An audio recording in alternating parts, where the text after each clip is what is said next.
Now, I've left this until near the end of this section, but this is one of those zingers that once you know about it, it can just change the way you mix forever. So one of the most important things you can have when you're mixing are different reference sources and different reference material. Now, what do I mean by that? Well, as discussed, our job as mix engineers or producers doing the mix is to make our songs sound as good as possible on as many different systems as possible, so people can enjoy them on their iPhone or in their car or on the radio or in a nightclub. But how do we achieve that? Well, the first stage is mixing the song using as good monitoring as possible with a flat frequency response, and the second and almost more important stage is to then listen to your mix on various different sources. So you can just upload it to SoundCloud to a private link and then listen to it on these different systems. It's important that these different sources or systems should be familiar. Otherwise, how are you going to know whether your song's sounding good or not? So I listen to my iPhone earbuds in the gym.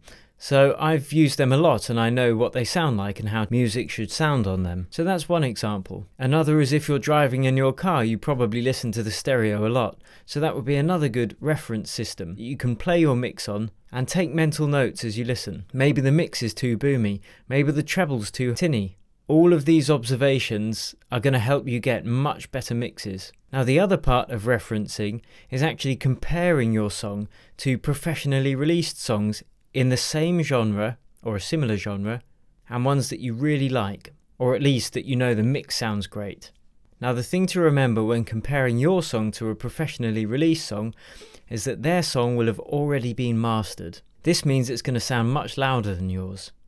So what you can do is in your DAW, if you import your reference material, just take down the level by about 10 to 12 decibels. Or just do it by ear, so it sounds at a similar volume as your track.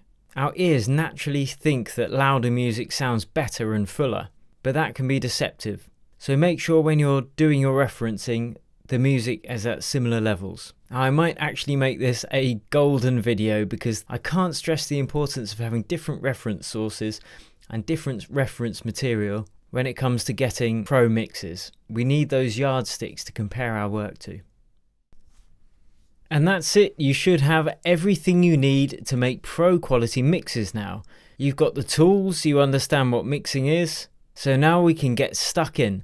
And in the next section, we are going to look at the plugins that we will actually be using, how they work, and when to use them. You might be surprised. Then after that, we will be going in the deep end and going through a full mix step by step, along with downloadable audio and practical quick win exercises along the way. I can't wait to get stuck in, so I'll see you there.